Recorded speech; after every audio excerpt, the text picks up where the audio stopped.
እግዚአብሔር መከራ ሲመጣ ተኝቶ ነበር ማለት ዝም ይላል ነው። መከራ እንደመጣ ወዲያው አያሳልፈውም።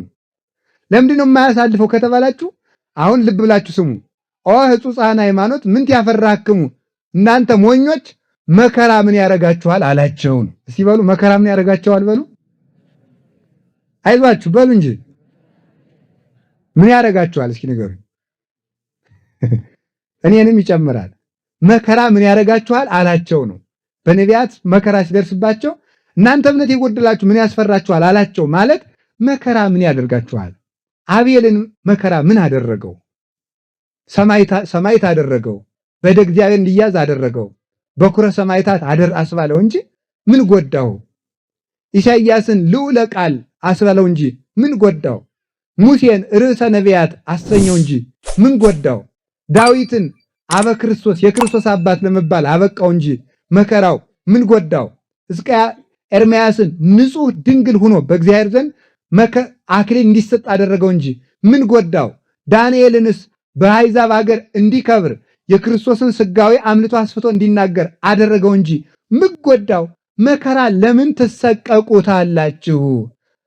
ለምን? እግዚአብሔር ግን ተኝቶ ነበር ማለት እስራኤል ያን ያህል ሲሰቃዩ እግዚአብሔር ዝም ብሎ ነበር። ለምን ዝም ይላል ሲባል መከራው እንዲጠቅማቸው ብሎ ጥቂት መከራ ይቀበሉ። ምድርን የሚኮተኩታት ሰው ፍሬን እንደሚሰበስብ ሁሉ ሰውነቱን በመከራ የሚኮተኩት ሰው ወይም በመከራ የሚቆፈር ሰው የሰው ሰውነት ምድር ነው። የክርስቶስ ቃል ዘር ነው። ቃሉ የሚበቅለው ሲኮተኮት ነው። ቃለ እግዚአብሔር በሰው ሰውነት የሚያፈራው በመከራ ሲኮተኮት ነው። መከራ ሲኮተኮት ያፈራል። ስለዚህ እግዚአብሔር ዝም እንዲለን እንድንኮተኮት እንድናፈራ ብሎ ነው። ክብር እንድናገኝ ብሎ ነው። እስመ እግዚአብሔር ሎቱ ስብሐት በእንተ ብዝሃ ጸጋሁ ያበዋ ለነፍስ ተኩሉ ጻይረ ምንዳቤ። ልዑል እግዚአብሔር በልብ መታሰቡ በቃል መነገሩ ስሙ ከፍ ከፍ ይበልና ለሰው ለነፍስ ስለሚሰጣት ክብር ብዛት ሲል ሰውነትን ወደ ብዙ መከራ እንድትገባ ያደርጋታል። ብዙ መከራ ብዙ ጸጋ እንዲያገኙ ብዙ መከራ ሲመጡ ዝም ይላሉ። ንቃህ እግዚኦ ለምን ትነውም ይሉታል። እነሱ ደግሞ ለምን ትተኛለህ እባክህ ንቃ ይሉታል። እስከ መቼ ነው? እስከ ማይዜኑ እግዚኦ ተረሳኒ ለግሙራ የምትረሳኝ እስከ መቼ ነው? ደክማ አይንቴ እንዘይብላ ማይዜ ትመጽእ ወታስተፈስሐኒ አቤቱ መቼ ትመጣለህ? ሐዘኔንስ መቼ ትሽረዋለህ? ደስ የምታሰኘኝ ተስፋዬን የምትፈጽምልኝ መቼ ነው እያሉ አይኖቼ አንተ በመጠባበቅ ደከሙ። ማይዜ ትመጽእ ሀቤ ወሐውር በየዋህተ ልቤ ማይከለ ቤቴ መቼ ትመጣለህ እያልኩኝ በቅንነት በቤቴ ተቀምጬ አንተን እጠብቅሃለሁ እያሉ አባቶቻችን ያለቅሳሉ። እሱ ግን ከትዕግስቱ ዝም ይላል። ተንሲኦ ገሰጾሙ ለነፋሳት ንቃህ እግዚኦ ለምን ትነውም ማለታቸውን ይዞ አቤቱ እስከ መቼ ትረሳናለህ ማለታቸውን ይዞ ከትዕግስት ወደ ምሕረት ተመልሶ መከራውን አራቀላቸው። እስኪ በሉ ከትዕግስት ወደ ምሕረት ተመልሶ ሆኑ። መከራው ምን አረገላቸው? አራቀላቸው። ከትዕግስት ወደ ምሕረት መመለሱ ማለት ዝምታ። የእግዚአብሔር እንቅልፍ የሚባለው ምኑ ነው? ትዕግስት ማለት ዝም ማለቱ ማለት። እግዚአብሔር እኛ መከራ ስለምንቀበል አይቸኩልም። ዝም ብሎ እንደሚታገስ እኛም መቸኮል ታገሶ ለእግዚአብሔር ወቀፍ ፍኖቶ እግዚአብሔርን ታግሰ እስከ ጊዜ ድረስ ጠብቀው ነው። የማያልፍ ነገር የለም፣ ሁሉም ያልፋል። ይሄ አንዱ ነው። ሁለተኛ ወአሪጎ ውስተ ሐመር ተለውዎ አርዳይሁ ወደ መርከብ በገባ ጊዜ ሐዋርያት ምን አሉት?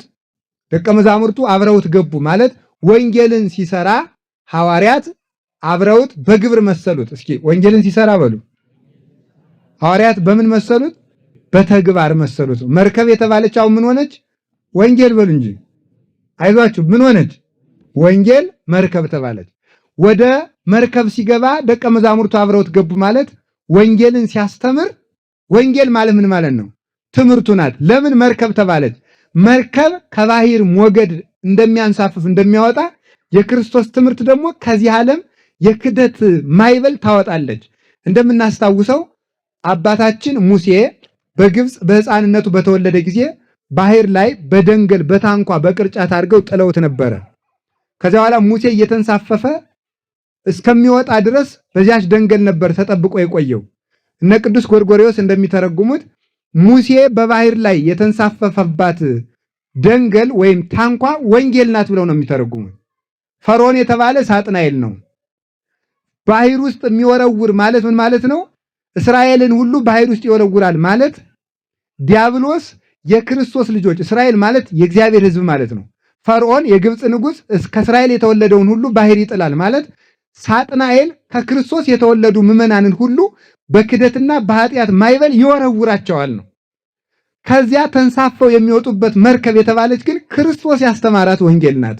እሷ አንሳፋ ከክደት ከጥርጥር እንደገና ደግሞ ከኃጢአት ማይበል ነጥቃ የምታወጣቸው የክርስቶስ ወንጌል ናት። ስለዚህ ወደ መርከብ ሲገባ አብረውት በግብር መሰሉት። ማይበል ተነሳባቸው። ምን ማለት ነው? ወንጌልን ሲሰብኩ ሐዋርያትን መከራ ጸነባቸው ማለት ነው። አይዟችሁ፣ ወንጌልን ሲሰብኩ ሐዋርያትም መከራ ጸናባቸው። ጴጥሮስ ያላችሁት እንደሆነ ተሰቅዝቆ ተሰቀለ። ጳውሎስ ያላችሁት እንደሆነ አንገቱን ተሰየፈ። ሌሎችም ቢሆን ማለት ነው።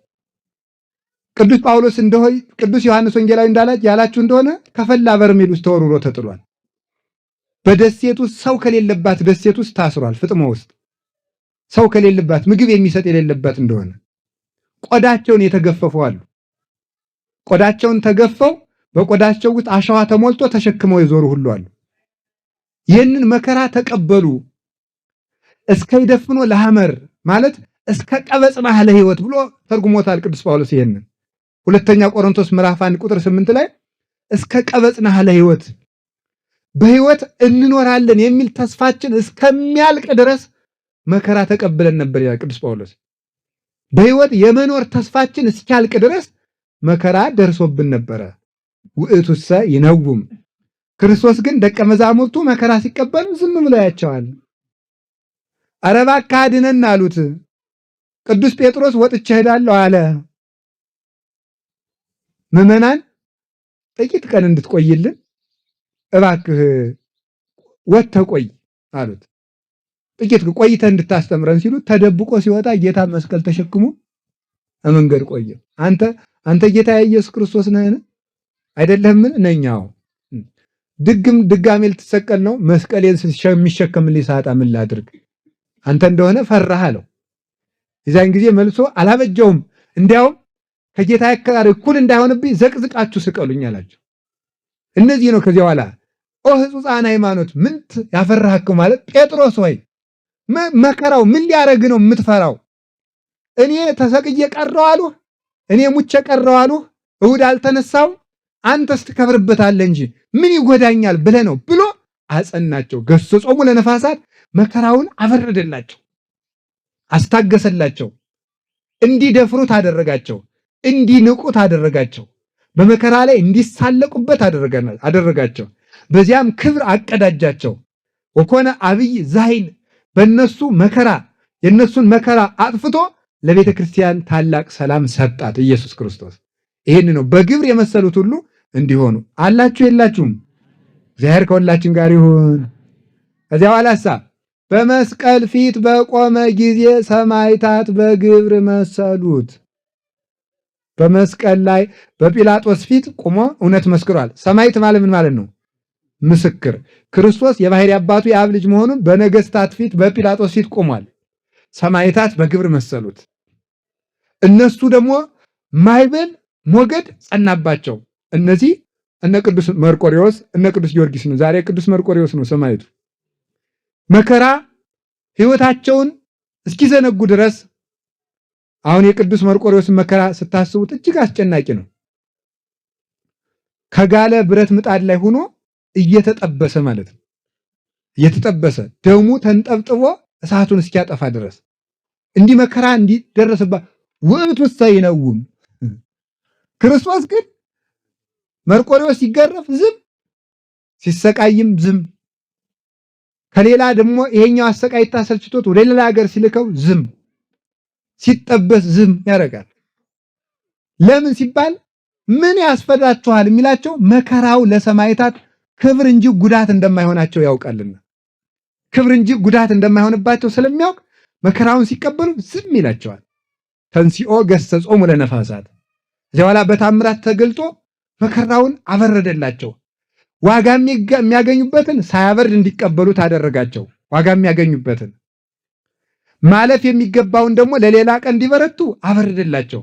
ቅዱስ መርቆሬዎስ የተጠበሰበትን እሳት ያጠፋው ከቅዱስ መርቆሬዎስ አካል በሚፈሰው ደሙ ነበረ።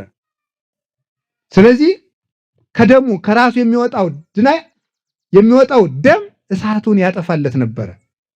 ከዚያ በኋላ በቅዱስ መርቆሬዎስ አክሊል ሰጥቶ እሱንም አሳርፎ ወደ መንግሥተ ሰማያት ወደብ ወስዶ ስምህን የጠራውን ሁሉ እረፍት ሰጠዋለሁ ብሎ ቃል ኪዳን ገባለት። በኋላስ በከሃዲው በኡሊያኖስ ወይም በጁሊያን ዘመን ማለት ነው። በኡሊያኖስ ጊዜ ምንድን የተደረገ? ቤተክርስቲያን ስትፈተን፣ ቤተክርስቲያን ስትሰቃይ፣ ምዕመናን ከዋሉበት አላውል ካደሩበት አላሳድር ብሎ ክርስቲያኖችን ምክንያት ፈልጎ የሚያሰቃይ ንጉሥ ነበር ይህ ሰው። ጳጳሳትን ሁሉ ምክንያት ፈልጎ የሚያስር ቅዱስ ባስልዮስና ጎርጎርዮስን አስሮ ያሰቃያቸዋል። ከታሰሩበት እስር ቤት ውስጥ ቀና ሲሉ የቅዱስ መርቆሬዎስን ስዕል አዩት። አንዱ የታሰረ ሰው ሰቅሎት ይሆናል። እዚያች ገብተው ሲጸልዩ እንባቸውን ሲረጩ የቅዱስ መርቆሬዎስ ስዕል ሂዶ ምናል ተመልከቱ፣ ይባ ቅድሜከ ጋሮሙ ለሙቆሃን ብሎ ቅዱስ ዳዊት እንደተናገረ የታሰሩት የተሰቃዩት የሰማይታቱ ጸሎታቸው ስቃያቸው እስከ ማይዜኑ ይትትበቀል ለነ እስከ መቼ ነው ማትበቀልልን እያሉ የሚጸልዩት የደማቸው ፍሰት ተበቅሎ ለቤተ ክርስቲያን ፍትህ ያሰጣታል።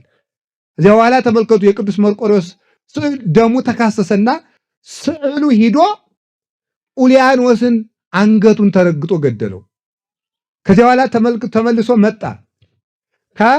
ከስዕሉ ሰይፍ ደም ይንጠበጠባል። የእግዚአብሔር አገልጋይ መርቆሬዎስ ኡሊያኖስን ገደልከው አሉት። ደነነ ስዕል ከመኦሆ ዘይብል አዎን ገድየዋለሁ። አዎን ለምን እንደማለት አንገቱን ስዕሉ አነቃነቀ ይላል። ይህንን መሰከረ። መንክር እግዚአብሔር በላዕለ ቅዱሳኒሁ። ይህንን ያዙ። እንዴት ይህን ያደርጋል ሲባል እግዚአብሔር በቅዱሳኑ ላይ ድንቅ ነው። እስኪ በሉ እግዚአብሔር በሉ። አምላከ እስራኤል ይሁብ ኃይለ ወፅና ለሕዝቡ። የእስራኤል አምላክ ቅዱስ እግዚአብሔር በስሙ ላመኑ፣ በስሙ ለተጠሩ፣ በስሙ ለተሰማሩ ኃይል ይሰጣቸዋል። ኃይልን ይሰጣል። ኃይል ሰጥቶ ለስማቸው ኃይል ይሰጠዋል። ለስዕላቸው ኃይል ይሰጠዋል። ለመቀበራቸው ኃይል ይሰጣል። እግዚአብሔር ያዕቅብ ኩሎ ወይትቀጠቀጥ አሐዱ እሙስቴቶሙ። ለአጥንታቸው ኃይል ይሰጠዋል፣ አይጠፋም። የቅዱሳን አጥንታቸው ተቆጥሮ ተሰፍሮ ታምርን ያደርጋል። ቤተ ክርስቲያን ከዚያ በኋላ እረፍት አገኘች። ወኮነ አብይ ዛይን ክርስቶስ ከትዕግስት ወደ ምሕረት ተመልሶ በሰማዕታት ደም ተበቅሎ አላውያን ነገሥታትን አጥፍቶ ለቤተ ክርስቲያን እረፍት ሰጠ። ቅዱስ ጊዮርጊስን ብታስቡትም እንዲህ አሁን ያ ሁሉ መከራ ሲደርስበት በሱም ማይበል ተነስቶበታል። በመጋዝ መሰንጠቅ ቀላል አይደለም። ታሪክ በታሪክነቱ ሲተረክ ይቀላል። በጣም ችግር ነው። በታሪክነቱ ሲተረክ ይቀላል፣ ይቀልብናል ማለት ነው። አሁን የቅዱስ ጊዮርጊስን በመጋዝ መሰንጠቅ ክንድ ሙሉ የሾለ ብረት ቁሞ ያንን ጫማ አድርገህ ተጎንብሰህ ተራመድ እየተባለ እስከ ባቱ ድረስ ሰንጥቆት እስኪገባ ድረስ ማለት ነው። በበሬ ምስል ውስጥ የበሬ ምስል በሆነ ውስጡ ቀዳዳ በሆነ ብረት ውስጥ አድርጎ በሳት እየቀቀሉት ማለት ነው። እንዲህ ያለ ሁሉ መከራ እጁን እግሩን ለብቻ በምሳር እየከተከቱ እየቆራረጡ እየጣሉት ከዚያ በኋላ መጨረሻ ላይ ደግሞ በመንኮራኩር እንግዲህ የእህል ወፍጮ እንዳለ የሰው ወፍጮ አበጅተው ሊፈጩት ማለት ነው። እንዲህ ያለ መከራ መጣ። አላራ ማይበሉ ሲመጣ እስከ ይደፍኖ ለሐምር ማለት ሃይማኖትን እንኳን የሚያስክድ መከራ ይመጣል። ቅዱስ ጊዮርጊስ እንኳን ትንሽ ፈራ ይለዋል። እንደው ከዚህማ ወጣ ይሆናል፣ ከዚህማ እንዴት ብዬ እወጣለሁ አለ።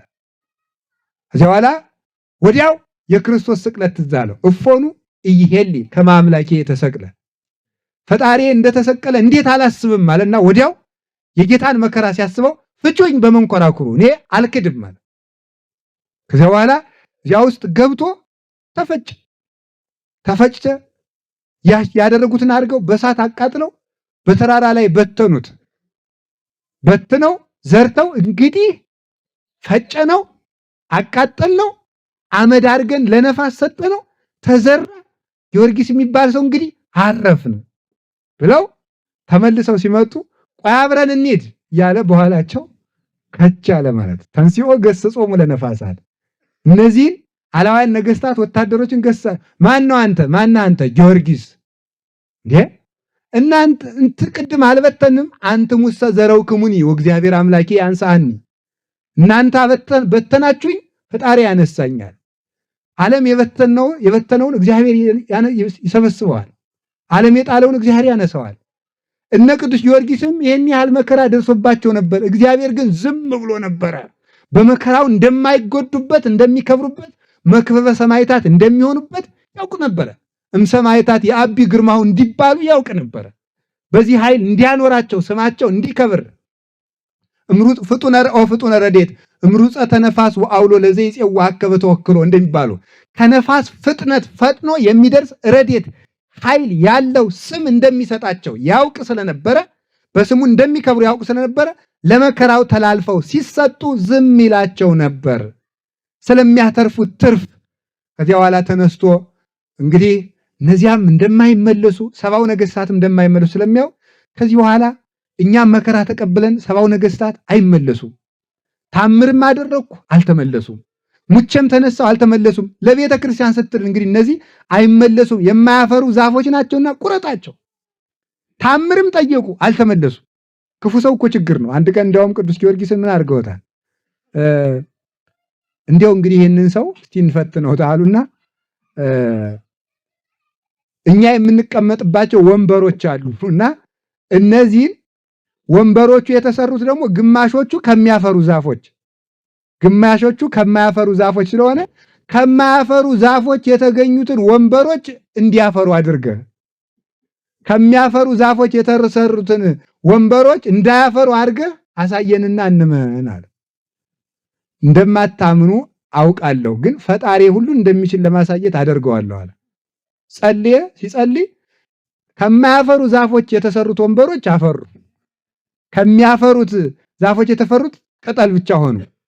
ሄዱና ምን አሉ? ይሄን ያደረገ አጵሎስ ይመስገን አሉ። አጵሎን ይመስገን። አይተረስኩ እንዲህ ያለ ልብ እግዚአብሔር ይሰውረን በእውነቱ ማለት እንደማይመለሱ ስለሚያውቅ እንግዲህ ፍታሪተ እግዚኦ ወተበቀል በቀሌ፣ እንግዲህ ፍረድ ብሎ ፈረደ። ከዚያ በኋላ ሰባውን ነገስታት አጠፋቸው። ወኮነ አብይ ዛይል ቤተክርስቲያንን በቅዱስ ጊዮርጊስ ረፍት አገኘች፣ አርፋለች። እነዚህ ሰማዕታት ቤተክርስቲያንን ያሻገሩ ናቸው። ቅዱስ መርቆሬዎስ ቤተክርስቲያንን በአንድ ዘመን ቤተክርስቲያንን አሻግሯታል። መከራ ተቀብለው በጸሎቱ በመከራው አሻገረ። ቅዱስ ጊዮርጊስ አሻግሯል። ነቢያት አሻግረዋል። ነቢያት ከሐዋርያት አድርሰዋል። ነቢያት ከክርስቶስ አድርሰዋል። ክርስቶስ ለሐዋርያት ሰጥቷቸዋል።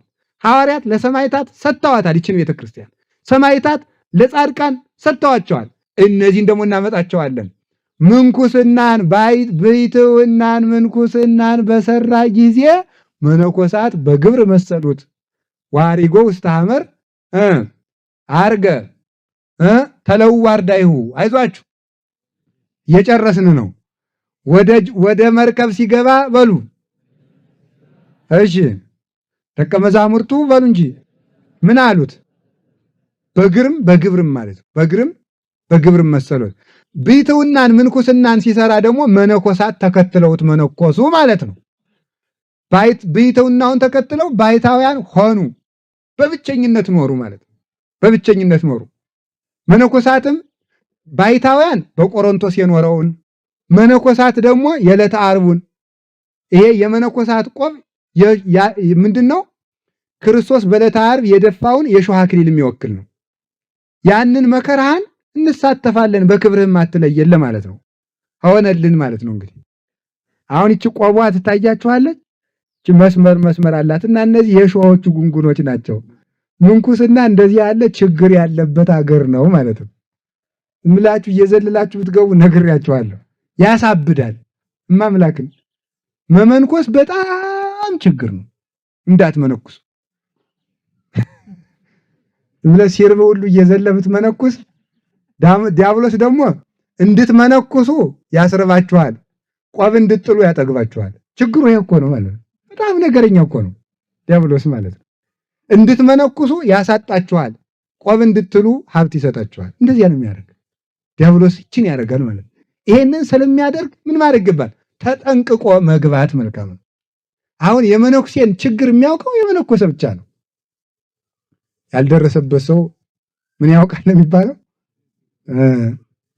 የመነኩሴን መከራ እውነቴን ነው የምነግራቸው። ከመነኮሰ ጀምሮ እስከ 40 ቀን ድረስ ያለው መከራ እንኳን የእናንተን የ40 ዘመኑ እንኳን አይሆንም።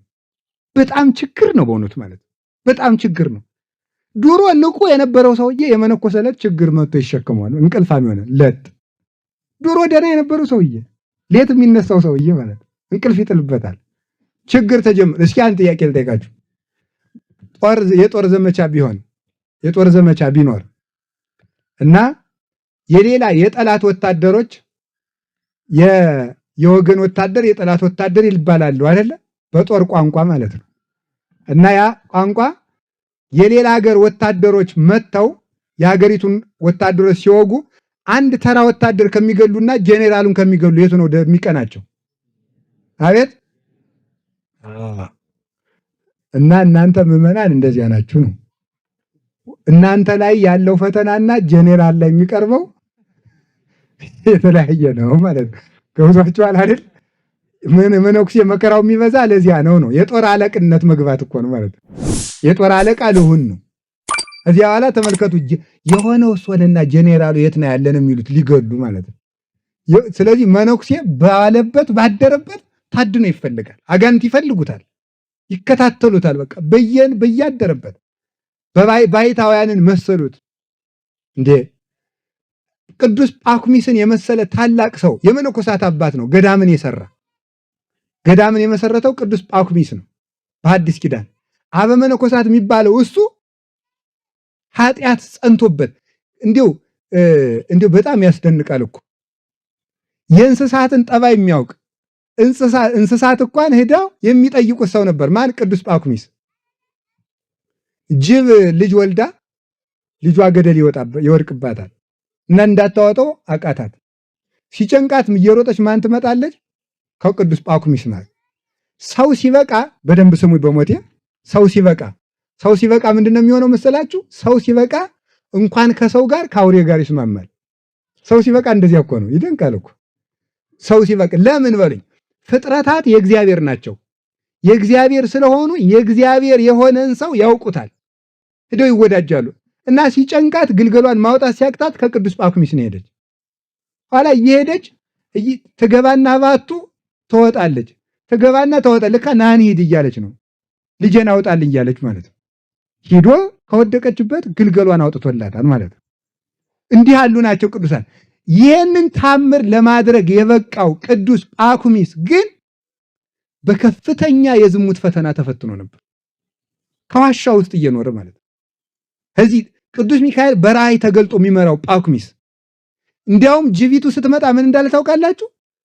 እግዚአብሔር አካሉን ብይና ከዝሙት አሳርፊው ብሎሽ እንደሆነ ባክሽ ብይ ብሎ ለምኗት ነበር። እስከዚህን ድረስ መከራ ይደርስባቸዋል አባቶቻችን።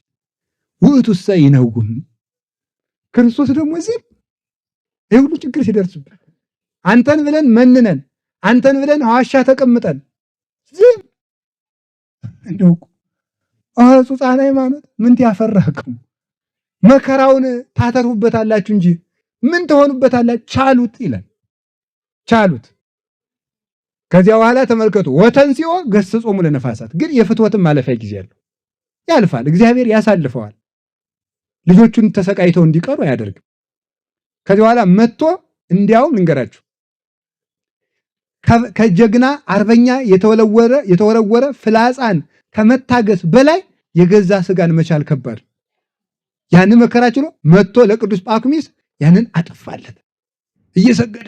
እየሰገደ ቢሰግዱም ዝም፣ ቢጸልዩ ዝም፣ ቢጾሙ ዝም፣ እየዋሉ ቢበሉም ዝም፣ 10,000 ቢሰግዱ ኃጢአቱ ወይ ፈቀቅ። ኋላ አንድ ቀን ቅዱስ ጳኩሚስ መሬቱን እስከሚያጎደጉድ ድረስ በንባው መሬቱ እስከሚርስ ድረስ እየሰገደ ጌታዬ ኢየሱስ ክርስቶስ አንተን ብዬ ምን እየሆንኩ እንደሆነ ታያለህ አለው። ከዚያ በኋላ እሱ ደግሞ የዕለተ ዓርቡን ስቅለት አመጣና እኔ ለአንተ ብዬ የሆንኩትን ታያለህ አለው። ደግሞ ከዚያ በኋላ አላበጀሁም ጌታዬ፣ አንተን እከራከር ዘንድ አይቻለኝም፣ በቸርነት አግዘኝ አለው። ውልቅ አድርጎ አጠፋለን። እኛንም ፈተና እግዚአብሔር ውልቅ አድርጎ ያጥፋልን በእውነቱ ማለት ነው። ስለዚህ ባሕታውያንንም አሳረፋቸው። ከብዙ ጎዳና የተፈተኑትን ማለት ነው። ከረሃብ የተፈተኑትን ዛፍ እንዲያፈራላቸው እያደረገ ቶራ እንድትታለብላቸው እያደረገ ብቸኝነቱን ታግሰው ስለኖሩ ታሞ ባሕታዊ አባ አክሎግ የሚባል ባሕታዊ ነበረ። ታሞ ተኛ ሲጋደል ኑሮ ማለት ነው። ታሞ ተኝቶ እንደው ዛሬስ እናንተ ውሃ ሞቅ አድርጎ ማን በሰጠኝ አለ። ሰው የለማ ማን በሰጠኝ አለ። ኤማ ከሆነ ብሎ አንበሳው ውሃ በአህያ ጭኖ የሚሄደውን ሰውዬ ከነ አህዮቹ እያባረረ ዞለት መጣ። ናድ እዚያ ባሕታዊ ውሃ እያለ አንተ እዚህ ጭነህ ብትንጓልላለህ ብሎ ጭኖ አመጣለት ማለት ነው። ጭኖ አምጥቶ ከዚያ በኋላ ሞቅ አድርጎ ሰጥቶት ከዚያ በኋላ በሉ ሂዱ እግዚአብሔር ይባርካችሁ ብሎ ሰደዳቸው ማለት ነው። እንዲህ አድርጎ የብቸኛውን ጣብናት አብ ለጓለ ማውታ መኮንኖ ለብሔራት እግዚአብሔር ለድሃ አደጎች የሚያስብ ባል ለሌላት አጥር አጣሪ ጎመን ዘሪ ለሌላት ሁሉ በቅን የሚፈርድላት መስተናገድ ለጻድቃን የጻድቃን ወዳጃቸው ባልንጀራቸው ኢየሱስ ክርስቶስ በጊዜው በትክክለኛው ሰዓት መድረስ ያውቅበታል። በረሃብ ጊዜ ምግብ የሚሆን፣ በጦርነት ጊዜ ሰላም የሚኖር፣ በጭንቅ ጊዜ ኃይልን የሚያደርግ እስከ መጨረሻው ግን ዝም የሚል ነው። ግን ዝም የሚል አቡነ ተክለ ሃይማኖት ከዛፍ ላይ ሲሰቀሉ ገመዱ ሲፈተል ዝም፣ ሲታሰሩም ዝም፣ ወደ ላይ እንደ ሰንደቅ ዓላማ ሲያወጧቸውም ዝም። አዛፉ ላይ ከወጡች በኋላ ግን ዛፊቱ ዘንበል ብላ አንተን መሸከም አልችልም ውረድልኝ ብላ እንድታወርዳቸው አድርጓል እግዚአብሔር ማለት።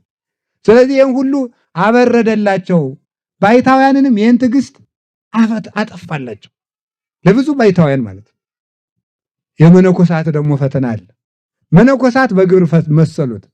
የመነኮሳት ፈተናቸው ባሕታዊ ብቻውን የሚኖር ነው። መነኮሳት በገዳም መኖር ይችላሉ፣ ብቻውን ባሕታዊ መሆንም ይችላሉ። የመነኩሴ ፈተናው ብዙ ነው። ከመነኮሰ ጀምሮ ጥርጥር ይፈትነዋል፣ ማጣት ይፈትነዋል፣ ደዌ በሽታ ይፈትነዋል። ዲያብሎስ ምን ያደርጋል? መነኩሴው ሀጥ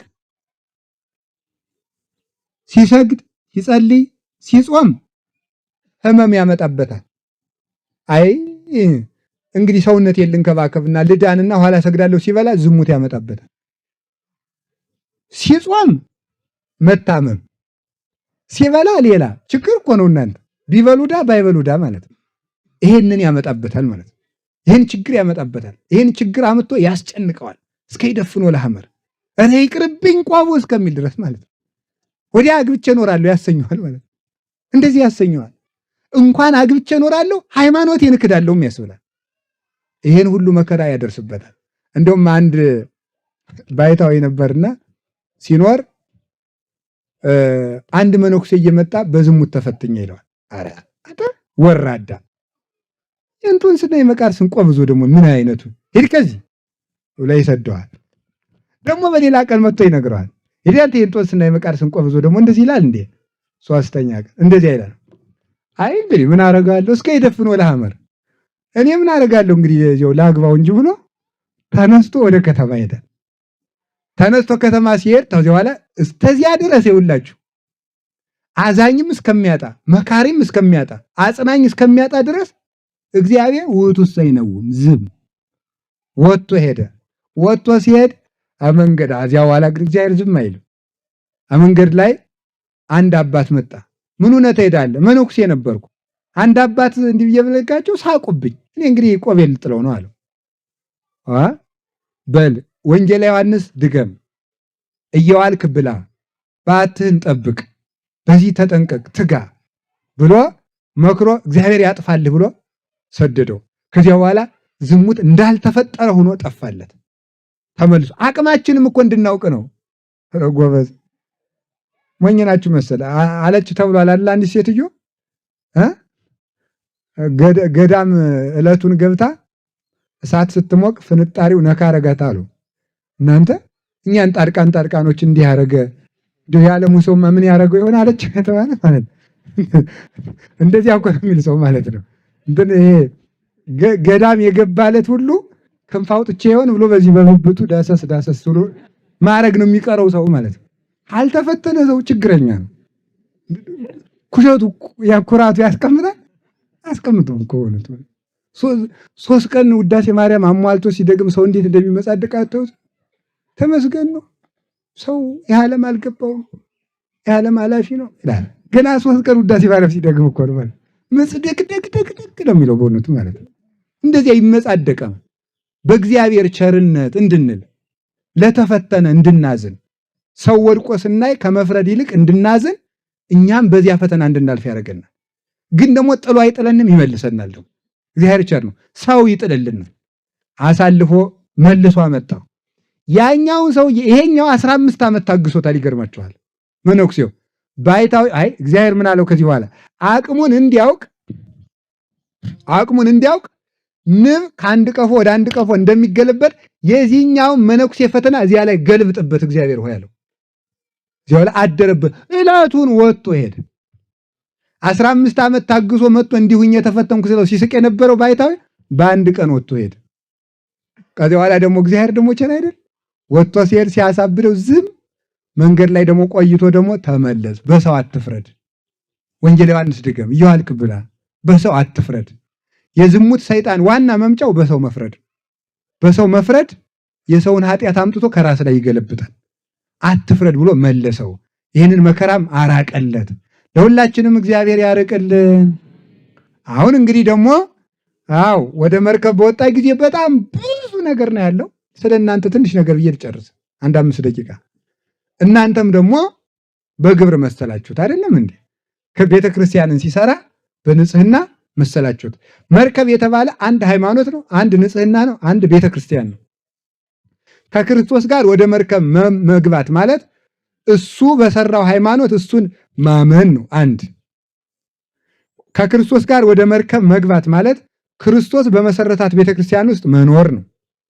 ከክርስቶስ ጋር ወደ መርከብ መግባት ማለት እንደ ክርስቶስ ንጹህ መሆን ነው። የሱን ባህሪ መስሎ ንጹህ መሆን ነው። በእነዚህ በሶስቱ ነው የምንፈተነው። ልብ ብላችሁ ስሙ። ከክርስቶስ ጋር በመሳፈራችን ብቻ ፈተና ይመጣል። በመሳፈራችን ብቻ። አሁን ብዙ ጊዜ ዲያብሎስ የሚመስለን ጸሎተኛ ስንሆን ጥሩ ክርስቲያን በመሆናችን መከራ የሚቀርልን እንዲመስለን ያደርጋል። 30 ቀን 40 ቀን በመጸለያችን በጣም ብዙ ጸበል በመጠመቃችን ብዙ ገዳማት በመሳለማችን ስለቆረብን መከራ የሚቀርልን ሁሉ ሊመስለን ይችላል። እግዚአብሔር ከኛ ጋር ስለሆነ መከራ የሚቀርልን ሊሆን መስለን ይችላል። እግዚአብሔር ከኛ ጋር ስለሆነ ሁለት ነገር ነው የሚሆነው። የሚጠቅመን መከራ ከሆነ እንዲርቅልን፣ የምንጠቀምበት መከራ ከሆነ ደግሞ እንፈርተን እንዳንሸሸው ጭምር ነው የሚያደርገው እግዚአብሔር መከራ በማራክም በመከራ በመጥቀም ጭምር ነው የሚጠቅመን ማለት ነው። ስለዚህ ተመልከቱ፣ ሰው የሚፈተነው በዚህ በሶስት ነው። በሃይማኖት በመኖሩ ንጹህ ልሁን በማለቱና በቤተ ክርስቲያን ልኑር በማለቱ ነው። ይዋቸው እነዚህ 3 ፈተናዎች ከዚህ ውጭ አይመጣበትም። ሃይማኖት መጠበቅ ያስፈትናል። ንጹህ ልሁን ማለት ያስፈትናል። አያስፈትንም? ሰው ዓላማን ብትሉ አንዱ ይመጣና እንደ ወገሌ እንዲሆኑ ይላቸዋል። አፌን ንጹህ ላርግ ቢል አይቻል። ጆሮዬን ንጹህ ልግ ቢያር ማን ይችላል? በእውነቱ ማለት ነው። በመስሪያ ቤት ቅል ልፍረድ ስትሉ ደግሞ የውሸት ሪፖርት ይመጣባቸዋል። ይሄ ነው። በንጽህና ትፈተናላችሁ ማለት ነው። ያስገበግባችኋል፣ ያሳሳችኋል። ሳንቲሙ እጀ ንጹህ ልጅ ወንታል ያደርገላችኋል፣ ያሰርቀናል። ልጅ ሆነን የምናደርገው ጨዋታ የለም። እናቶቻችን ገበያ ሲሄዱ ይሄን ዳቦ እንዳትነካ አራስ የማይበት ነው የምጠይቅበት ነው ስንባል በትንሹ እንደው ቆይተት እኮ የሕፃናት ሞኝነት ጉግር ምን የሚያደርጉ ማለት ነው። የማይታወቅብን መስሎን ትንሽ በቃ አንዳችን በዚህ ስንቆርስ አንዱ የጎረቤት ልጅ ደግሞ በዚህ አይቶ ሲቆርስ እኛም ይመስለን ሐውለት ሲጎመድ ነው የሚያውቁብን የሚመስለን ማለት ነው። እንደዚያ ያልከሰክሳል ማለት ነው።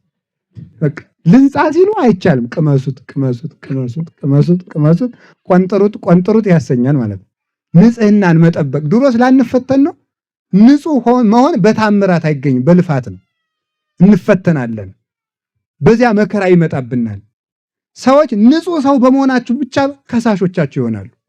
ንጹህ ሰው ስለሆናችሁ ብቻ ምንም ሳታጠፉ ሳትበድሉ ክርስቲያን መሆን ራሱ ያስከስሳል ማለት ነው። ክርስቲያን መሆን ያስከስሳል። የእግዚአብሔር መሆን ራሱ ያስከስሳል። ዳንኤል የተከሰሰው በምን ይመስላችኋል? ይሁን እንደዚህ ያለ ሰው እናንተ ዳንኤልን ብትሆኑ ምን ትሆናላችሁ? ነብዩ ዳንኤል የተከሰሰው ምን ብትላችሁ በሶስት ሰዓት መስኮቱን ወደ ምስራቅ እያዞረ ይጸልያል ነበር ክሱ ማለት ነው። ሌላ የሚከሰስበት ጠፋ። ቀንተውበት እኮ ነው።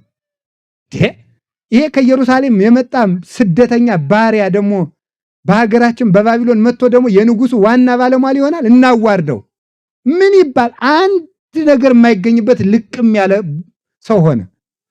ስለዚህ በምን ተከሰሰ? በጸሎተኛነቱ ተከሰሰ ማለት ነው። ይህ ዓለም ልጸልይ ቢሉትም ይከሳል፣ ልጹም ቢሉትም ይከሳል፣ ጥሩ ስርዓት ያለ ነጋዴ ልሁን ቢሉት ይከሳል። በሁሉ ከሳሽ ነው። በዚህ ሁሉ ግን እግዚአብሔር ዝም ይላል። ግን መጨረሻ ላይ አይቀርም። ምን ያደርጋል? ይመጣል። ወተንሲኦ ገሥጾሙ ለነፋሳት ከትዕግስት ወደ ምሕረት ተመልሶ ለሁሉም መከራ ያሳልፋል። ከቃሉ ጋር ናችሁ? ከቃሉ ጋር ናችሁ? ምዕመናን የሚያሰቃይ ንጉሥ ሲነግስ እግዚአብሔር ዝም ይላል አይልም? አቤት ይላል። ለምን ነው ዝም የሚለው? ይችን አወቃችሁ ሽልማት። እግዚአብሔር ክርስቲያኖች ንስሐ ገብተው ጥሩ ስራ እየሰሩ እያለ ይፈትናል አይፈትንም? ለምን ይፈትናል? ለምን መከራ እንዲመጣ ያደርጋል?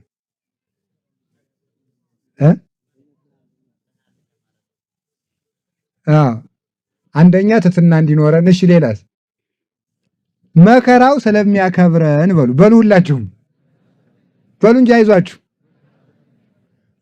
አሁን ጌታችን ኢየሱስ ክርስቶስ ዮሐንስ ወንጌል ምዕራፍ 12 ላይ እንዲህ ይላል፣ አባ በጽሐ ጊዜሁ ከመ ትሰብሖ ለወልድከ ይላል። በጽሐ ጊዜሁ ይላል፣ የሰው ልጅ የሚከብርበት ጊዜ ደረሰ ይላል። አሁን ክርስቶስ መከራውን ከገለጠባቸው ክብሩ ከተገለጠባቸው ጊዜያት አንዱ ምንድነው? አንዱ ልደቱ ነው፣ አንዱ ሞቱ ነው። ክርስቶስ ክብሩን የገለጠ በልደቱ ገልጧል፣ በሞቱም ገልጧል። ዕለተ ዓርብ መከራው ክብሩን የገለጠባቸው። እንዲያውም ተመልከቱ ክርስቶስ በኑሮው ከገለጠልን ኃይል ሁሉ በላይ በሞቱ የገለጠልን ኃይል ይበልጣል። ይሄን ነው ቅዱስ ያሬድ አርአየ ስልጣኖ ላዕለ ሞት ያለው። ሞትን ድል በማድረጉ ጌትነቱን ገልጧል። ስለዚህ ተመልከቱ ክርስቶስ ክብሩ የተገለጠ በመከራ ስለሆነ ክብር የሚገኘው በመከራ ነው ለማለት በመከራው ዝም ይላል። መከራው ግን እንደመጣ አይቀርም፣ የሚያልፍበት ጊዜ አለው። የዮዲት ጊዜ አልፏል፣ አላለፈም? የዲዮቅልጥያኖስ ጊዜ አልፏል። ክርስቲያኖችን ከአንበሳ ጋር እያታገሉ ሰዎች የሚዝናኑበት ጊዜም አልፏል። ለክርስቲያኖች ከውሻ ጋር ቁራሽ እንጀራ እየጣሉ አንበላም ሲሉ በረሃብ እንሞታለን ሲሉ ብሉ ተብለው እየተገረፉ እንበላለን ሲሉ ውሻ እየነከሳቸው የሚሳቅባቸው ጊዜም አልፏል። የግራኝ ጊዜም አልፏል። ሁሉ አልፏል በእውነቱ ማለት የዲዮቅልጥያኖስ አለፈ፣ የዮዲት አለፈ፣ የግራኝ አለፈ። ክርስቲያን በመሆኑ የሚታረድበት የአፄ ሱስንዮስ የካቶሊኮች በካቶሊክ ምክንያት ክርስቲያኖች የታረዱበት ክርስትና አያምልጥህ እየተባሉ የታረዱበት ጊዜም አልፏል። አሁን ደግሞ ካለንበት ጊዜ ደርሰናል። አሁንም ክርስቲያኖች በክርስትናቸው ምክንያት ግፍ እየደረሰባቸው ነው፣ እየተሰቃዩም ነው። ስለዚህ ለምንድን ነው የክርስቲያኖች ክብራችን መከራችን ስለሆነ ነው። ቤተ ክርስቲያን የምታተርፈው በመከራ ነው። በክርስቶስ ሞት እንዳተረፈች በልጆቿ ሞትም ታተርፋለች። በክርስቶስ ሞት ሕይወትን አተርፋለች። በልጆቿ ሞት ደግሞ ለልጆቿ ክብር ታተርፍላቸዋለች። ለራሳቸው ክብር እንዲያገኙ ታደርጋቸዋለች። ስለዚህ ድንችን ጠብሰን ጣዕም እንዲያገኝ እናደርገዋለን። ዕጣን መዓዛው የሚገኘው ከሩቅ እንዲሸት ነው። ዕጣን የሚሸተው በእሳት ሲጠበስ ነው። ክርስቲያኖች የክርስቶስ መዓዛ የሚኖራቸው በመከራ ሲሰቃዩ ነው፣ ሲያጡ ሲቸገሩ ነው። መዓዛቸው ከሩቅ ይሰማል። ጊዮርጊስ ሀገሩ የት ነው? አቤት! አሁን ዕጣኑን በሞት ይልኝ ዕጣኑን በከረጢት ቋጥሬ ባስቀምጠው ነው የሚሸታችሁ ነው ከባጤ ሰው ነው? እስኪ ንገሩ ሁላችሁም። የሚጤሰው በምንድን ነው? በእሳት ሲጠበስ ከሩቅ ይሸታል በሉ እስኪ። ከሩቅ ይሸታል በሉ። ምን ይላል? ከሩቅ ይሸታል። የጊዮርጊስ ሀገሩ የት ነው? ሶሪያ እኮ ነው። ልዳ ማለት እኮ ሶሪያ ናት፣ ከእስራኤል ድንበር ማለት እዚያ ነው ሀገሩ ማለት። አሁን ዛሬ እዚህ ጊዮርጊስ የምንለው እኮ በመከራ እሳት ተጠብሶ ስለሸተተን ነው መዓዛው። መርቆሪዎስ የምንለው እኮ ለዚያ ነው።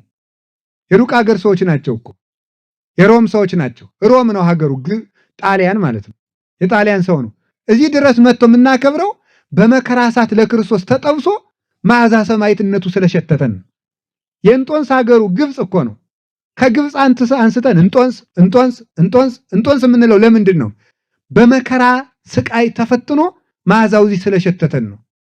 የክርስቲያኖች ሕይወት ዕጣን ነው። ስለዚህ ዕጣን ሆነን መዓዛችን ንሕነሰ መዓዛሁ ለክርስቶስ ንሕነ እንዳለ ቅዱስ ጳውሎስ ሁለተኛ ቆሮንቶስ ምዕራፍ 2 ቁጥር 15 ላይ እኛ የክርስቶስ መዓዛ ነን እንዳለ ክርስቶስ የምንለው ለዚህ ነው። የቂርቆስ ሀገሩ ሌላ ነው። እዚህ ድረስ አምጥተን የማናውቀውን ቂርቆስን ከነናቱ አክብረን ቂርቆስ የምንለው ያላሳደግነውን ሕፃን የምናከብር ለምን ይመስላችኋል? በሰማዕትነት የከበረ መሆኑ ከነናቱ ከፈላ በርሚል ገብቶ እሳት አጥፍቶ ሁለት የጋሙ ብረቶች በሁለት አይኑ፣ ሁለት የጋሙ ብረቶች በሁለቱ አፍንጫው፣ ሁለት የጋሙ ብረቶች በሁለት ጆሮ ለ3 ዓመት ሕፃን የሰው ጨካኝነት። አንድ የጋመ ብረት ባፉ እሬት በጥብጠው በጉሮሮው እየበጠበጡ እየጋቱት ቃልህ ለጉሮሮ የጣፋጭ ነው እያለ እየዘመረ እንዲህ ያለው መዓዛ እንዲሸተን በመከራ እሳት ተጠብሰዋል ሰማዕታት ማለት ነው። ከሩቅ አገር የሸተቱ ለዚህ ነው። ስለዚህ መከራ እንቀበላለን። ስንቀበል እግዚአብሔር ዝም ይላል። ለምን ሲባል መዓዛችን የክርስቶስ መዓዛ እንዲሆን፣ ዕጣንነታችን እንዲታወቅ፣ እሱን ከክርስቶስ ጋር ወደ መርከብ ገቡ ማለት መከራውን መከራ አድርገው ክብሩንም ክብር አድርገው ወረሱት ነው። እምከመ አረይነ ሕማመ ምስሌሁ ወንኤሪ ክብረ ምስሌሁ ይላል ቅዱስ ጳውሎስ። በመከራ ከመሰልነው በክብር እንመስለዋለን። ዘሐመ ምስለ ክርስቶስ ይነግስ ምስለ ክርስቶስ። ከክርስቶስ ጋር የታመመ ከክርስቶስ ጋር ይነግሳል። በክርስቶስ ሃይማኖት ሊኖሩ የሚወዱ ሁሉ ይሰደዳሉ፣ ግን ርስትን ያገኛሉ። የማይታወቁ ሆነው አናውቃችሁም ተብለው ተሰደው ተሰቃይተው ብዙ ሰው እንዲያውቋቸው ይሆናል። በሀገር አናውቃቸውም ተብለው በገዛ ሀገራቸው ተሰቃይተው የማይታወቅ ሕዝብ ያከብራቸዋል። እዚያ በኋላ እንደ ቅዱስ ዳዊት እንዲህ ብለው መዘመር ይችላሉ። ሕዝብ ዘየአምር ተቀኔ ሊተ ማለት ይችላሉ። አግረረ ለነ አሕዛበ ታሕተ ገሪነ፣ አሕዛብን ከእግራችን ስር አስገዛል። የማያውቀውን ሕዝብ አገለገለን።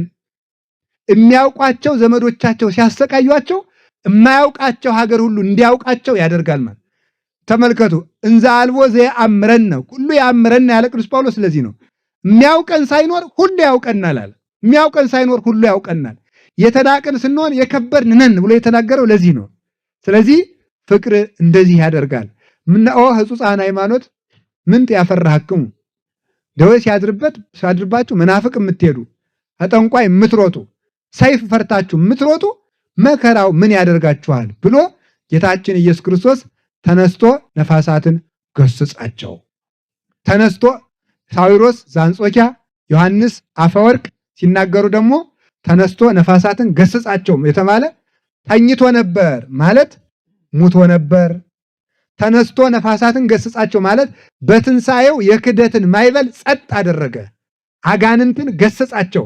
ነፋሳት የተባሉ አጋንንት በትንሣኤው አጋንንትን ገሰጻቸው ማለት ከተነሳ በኋላ ለደቀ መዛሙርቱ ኃይል ሰጥቶ በደቀ መዛሙርቱ ክህነትና ስልጣን ትምህርት አጋንንትን ገሰጻቸው ማለት ነው። በጌታችን በኢየሱስ ክርስቶስ ስም አንተ ጋኔን ውጣ፣ በጌታችን በኢየሱስ ክርስቶስ ስም አንተ ሽባ ተመላለስ፣ ተነስና ተመላለስ፣ ታንስ ተመልከቱ፣ ወሁር በስመ እግዚእነ ኢየሱስ ክርስቶስ፣ በጌታችን በኢየሱስ ክርስቶስ ስም አንተ ሽባ ተነስ ተመላለስ፣ አንተ ሙት ተነሳ፣ አንተ ጋኔን ውጣ ብለው ተነስቶ በትንሣኤው ለካህናት ስልጣንን ሰጥቶ ገሰጻቸው። ዛሬም በካህናት ስልጣን የኛንም የሁላችንም ነፋስ ይገስጽልን፣ የሁላችንም ሞገድ ያብርድልን። መድኃኔዓለም በቅዱስ ቤተክርስቲያን ውስጥ በሰላም ያኖረን። ልታውቁት የሚገባው ግን መልእክት ነው። ይሄ ትምህርት አይደለም። መልእክት ማስተላልፋችሁ ንጹህ መሆን መከራ ያመጣል ነው አንድ። ሁለት በቤተ ክርስቲያን ውስጥ መኖር መከራ ያመጣል ነው። ሶስት ሃይማኖተኛ መሆን መከራ ያመጣል። ሶስቱን ያዛችሁልኝ ሲንገሩኝ። ንጹህ ልሁን ማለት ምን ያደርጋል?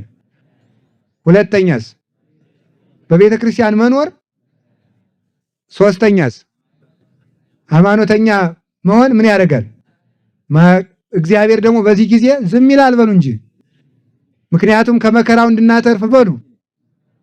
ዝም ብሎ አይቀርም አትሉም? ተመልሶ መጥቶ መከራውን በሉ ያሳርፈናል። እግዚአብሔር ያሳርፈን። ወስብሐት ለእግዚአብሔር። ይቆየን።